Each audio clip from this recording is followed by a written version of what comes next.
Hola, buenos días. Bienvenidos un día más a Casting Strategies. Hoy contamos con la presencia de Daniel Pérez, compañero y director de la parte de fondos que tiene que ver tanto con Cow Markets como con Zona Value Club. Y yo mismo, que soy el CEO de Cow Markets y uno de los cofundadores del club Zona Value, José Iván García. En este caso vamos a hablar de una de las empresas que están ahora en boca de todo el mundo, que tiene que ver con una de esas cosas que en bolsa en ocasiones pasa y uno no sabe muy bien cómo afrontar una situación como esta. Estamos hablando de Wirecard, una empresa que hace nada valía 140 euros y ahora vale 2,5 euros. Se ha dado una galleta de casi el 100% y bueno, tiene que ver con lo que se supone que es un fraude, o sea, un fraude contable. O sea, en principio lo que ha habido es una manipulación contable y se la han colado a todo Cristo. Se la han colado a grandes gestores de fondos de inversión que la tienen en cartera. Dani seguro nos dará alguna noción sobre qué fondos la tienen. Por otro lado, se la han contado a la BaFin, es decir, al regulador alemán, porque era una empresa cotizada en el DAX, bueno, se supone que el regulador pues hace el máximo esfuerzo porque las empresas cotizadas en un índice, y más como el DAX, que es el más importante de Europa, que todo esté correcto y todo esté en orden. Sin embargo, aquí se la ha colado Cristo y lo que sucede es que al final, bueno, ¿quién paga el pato de todo esto y por qué sucede esto? Lo primero, Dani, quería comentarte, bueno, ¿cuál es tu impresión sobre lo que está pasando en Wirecard y cómo crees que sucede esto, ¿no? Es decir, que de repente aquí se la cuela a todo el mundo y al final, pues lo que se supone que es un fraude acaba valiendo prácticamente cero, ¿no? ¿Cómo ves tú esto, Dani? Sí, para poner un poco de antecedentes, lo que has comentado, ¿no? La empresa estaba en abril sobre los 140 euros y ahora, bueno, a día de hoy, que depende de cuando lo veas, pues bueno, ahora está a 2,5 euros. Todo empezó cuando de repente los auditores decían que no podían firmar las cuentas porque veían un agujero de unos 1.900 millones. Un agujero bastante importante y, curiosamente, pues un agujero que venía de antes, no era algo reciente. Entonces, tanto este auditor como el anterior, que recordemos que era otro en el que está actualmente, se lo comieron durante bastante tiempo, porque no es una partida nueva que ha aparecido ahora, sino algo que existía desde hacía bastante tiempo, ¿no? Entonces, retrasaron la publicación de cuentas y ya vino una vorágine de teorías bajistas, ¿no? Ya había varios inversores, sobre todo el Financial Times, una tesis y una teoría sobre que había una falsedad contable en la empresa. El mercado había penalizado un poco a la empresa, pero no tanto, y al final era cierto, por lo que parece, y hasta ahora mismo las propias empresas han reconocido, empresas relacionadas, que no trabajaban con Wirecard, así que es cierto que había un agujero de en torno a los 2.000 millones de euros, ¿no?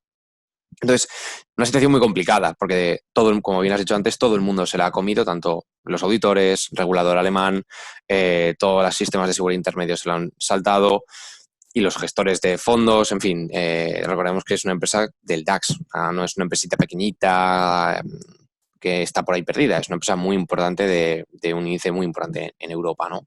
Entonces, en este caso nos hemos enfrentado contra un fraude que ha afectado a muchísima gente y es muy difícil hay muy pocos casos de fraudes como este, y en este caso, pues bueno, a mí me ha sorprendido mucho, sobre todo cómo ha podido pasar, cómo tantos gestores se la han podido tragar.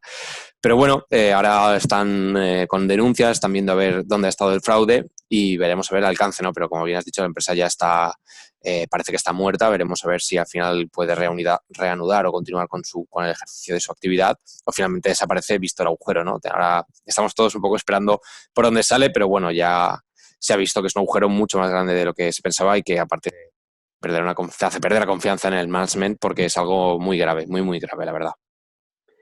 Hombre, aquí me viene un poco a la cabeza la idea esta de entonces, ¿qué hacer, no? O sea, como inversor, nosotros cuando analizamos empresas, lógicamente tenemos que acabar cayendo en las cuentas auditadas, intentar entender cuáles son los datos financieros e intentar entender pues la solvencia y el rigor de esos datos financieros, de los estados financieros. Y hay algo en lo que debemos de alguna manera de confiar, y es en la veracidad de la información financiera publicada, ¿no?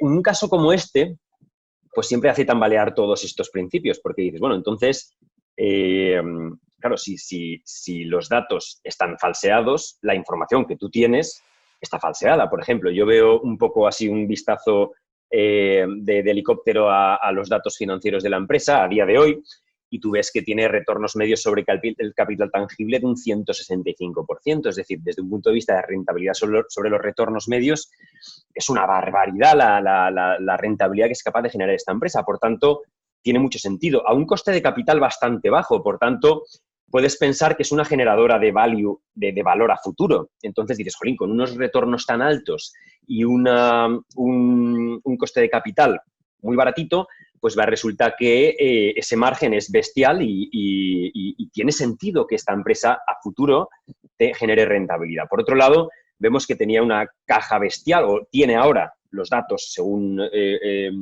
vemos a golpe de vista. El market cap es de 1,5 billones, pero el enterprise value es de menos 464 millones. El enterprise value, para quien no lo sepa, es el precio de la acción, es decir, la capitalización, más acciones preferentes, más intereses minoritarios, más deuda neta, es decir, más deuda, menos caja, deuda financiera. Entonces, si es menos caja, significa que la caja es bestial en relación al resto de las partidas, porque es el único que resta, y resulta que da el resultado, el enterprise value es menos 464 millones, es decir, tiene una barbaridad de caja. Además, hablo de una foto a día de hoy, ¿vale? Entendiendo todo lo que ha pasado, ¿no?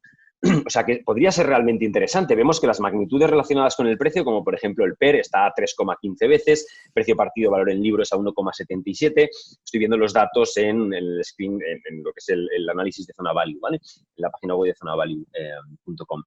El precio partido de ventas de 0,60, es decir, bestial. El ratio PEG de 0,11. Fantástico. El EV partido EBIT menos 0,79, aquí vuelve a estar curioso y tiene que ver con el EV, ¿vale? Porque es negativo, como decíamos antes. Un F-score de Piotrowski, es decir, el ratio del profesor Piotrowski, que son 9 factores para determinar la solvencia de lo que es digamos, los estados contables, ¿no? La verdad es que es una pasada, es decir, estamos hablando de 7 puntos sobre 9, o sea, un score fantástico. Está cotizado prácticamente a día de hoy hablo, o sea, cuando cotiza a 2,60 o 2,50, ¿vale? Está cotizando ligeramente por debajo del valor de liquidación de todos sus activos, es decir, hoy sería una buena compra. Claro, es que sí, con los datos que vemos hoy y con los datos que se veían antes, porque antes no había tenido esa bajada, obviamente, pero los datos seguían siendo espectaculares. Entonces, con datos como hoy, un inversor podría plantearse entrar, pero claro, llegamos a esa misma circunstancia y entonces, ¿qué hacemos? ¿Nos fiamos de esto? Porque, digamos, ¿cuál es el kit ahora? Tú o sea, en una circunstancia como esta, ¿tú crees que debemos confiar en ya no como esta, quiero decir? A raíz de esto, podemos dudar, ¿no? Sobre la contabilidad. Pero ¿tú crees que de verdad debemos de dudar sobre la contabilidad o pese a estos casos debemos de confiar en la contabilidad y los datos financieros que publican las empresas? Es un dato muy interesante porque, claro, es el enfoque más cuantitativo contra un análisis más cualitativo o de rehacer los estados contables, ¿no? Aquí hay un enfoque, todos los que son más fundamentales puros, de perfil más concentrado, típico gestor que tiene 30, 25 empresas como máximo, lo que hacen muchas veces es una reinterpretación de los datos contables, ¿no? Un ejemplo típico es la valoración por activo oculto, ¿no? Un activo que tiene la empresa que tú lo valoras diferente a cómo lo valora ella, y eso es una valoración mayor de la empresa, ¿no? Entonces, si tú tienes ese enfoque, evidentemente estos números no te son válidos, porque tú tienes que hacer una reinterpretación contable, tú tienes que asignar unos riesgos y tienes que darte cuenta de estas cosas, tienes que darte cuenta de que los números no están bien. Eso es un tipo de análisis muy profundo y que evidentemente puede ayudar a detectar estos factores.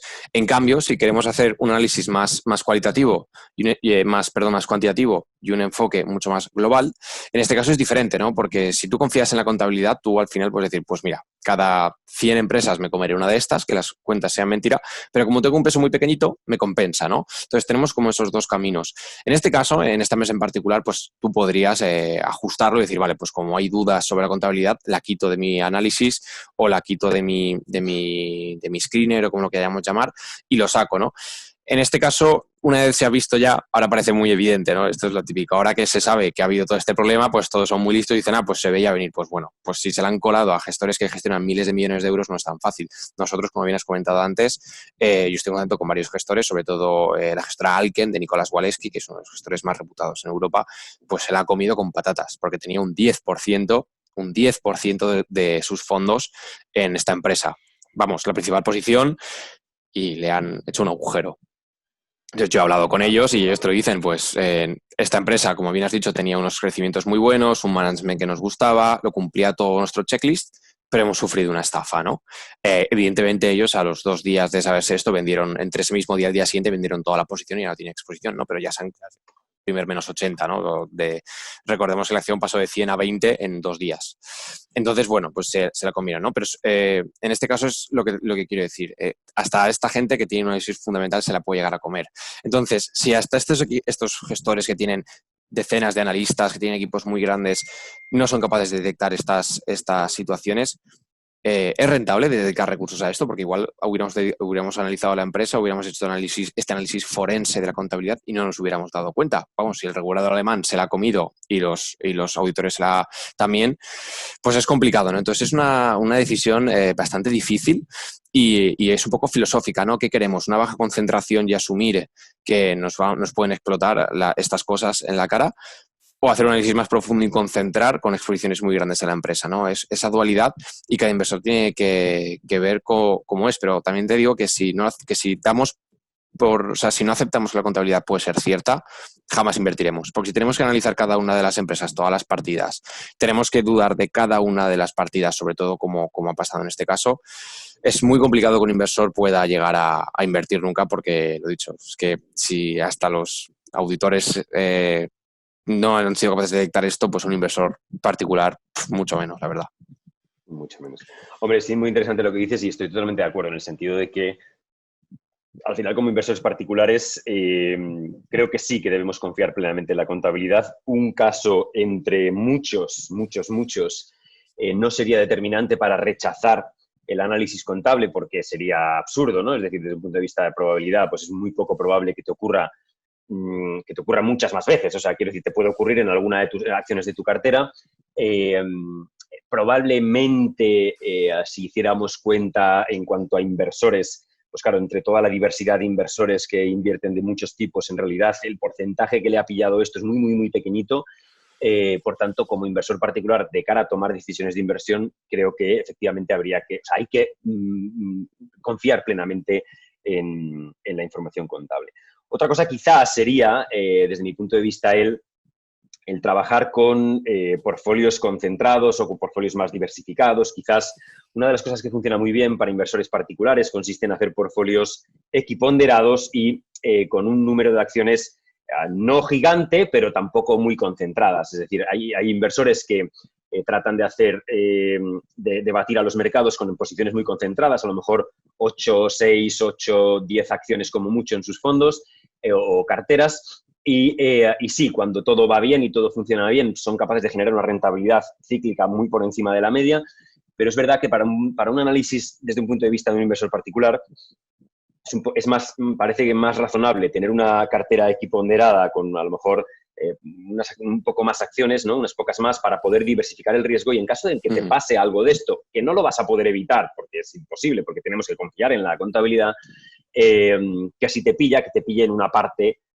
pequeñita, en una proporción pequeñita con respecto al resto de las posiciones del portfolio. Yo creo que esa sería un poco la conclusión de cara a cómo afrontar esto. Es decir, no tratar de volverse loco y decir, ostras, pues a ver si me pasa lo mismo con otra y con otra y con otra y con otra. No, eso no se puede hacer. Acabaríamos locos perdidos todos. Totalmente. Es muy complicado y por eso muchos gestores, lo que hemos comentado, ¿no? Al final hacen un backtest, un screener y dicen, vale, pues yo tengo estos filtros, los aplico y ya está. Y saben que cada X acciones, la contabilidad no será real o no será como ellos querían y hasta ahí lo asumen, porque es que el coste de no tomar esa decisión quizás es demasiado grande y lo que dices, ¿no? Es que esto es como si de repente el Banco Santander aquí pues quebrara de un día para otro. Es que, quiero decir, es una empresa del DAX, es algo que no había sucedido nunca. De hecho, es la primera declaración en quiebra de la historia del DAX. Es algo realmente anormal y hay que pensar que esto no hay que pensar que cualquier empresa puede pasar esto porque es muy, muy raro, ¿no? Es también un poco una reflexión final porque es muy complicado que pase esto, pasa muy pocas veces, pero bueno, cuando pasa hace mucho ruido y quizá nos sesga. Quizás un día tendríamos que hacer una comparación Wirecard con, por ejemplo, Square, que es una empresa de servicios financieros, este tipo de empresa financiera de última generación que está tratando de unir tanto a comerciantes como a inversor final con las carteras digitales estas, con diferentes tipos de divisas, criptodivisas, tal, todo, pero para el usuario de a pie. O sea, es una pasada. Es una empresa que yo conocí a través de la gestora Catherine Wood, de ARK Invest, y la verdad que es una pasada. Me parece que tenemos un vídeo por ahí sobre Square en Zona Value TV, pero de todas formas estaría bien hacer una comparación porque, claro, es una empresa que está muriendo, la de Wirecard, sector financiero, con una empresa que pues quizás tiene una trayectoria que para los próximos años sea disruptiva, innovadora y acabe siendo pues bueno, no lo sabemos, esto no estoy diciendo nada, que nadie coja mis palabras, pero parece que es como el mundo del pasado muere, el mundo nuevo hacia el que vamos, ¿no? Un día igual teníamos que hacer un vídeo comparando estas dos ideas de inversión. Pues nada, Dani, muchísimas gracias por la colaboración y nada, esperamos que os haya gustado el vídeo. Si os ha gustado, darle a la campanita, suscribiros al canal si no lo habéis hecho y nos ayudaréis a promover más la formación financiera entre los oyentes de la comunidad. Muchas gracias, Dani.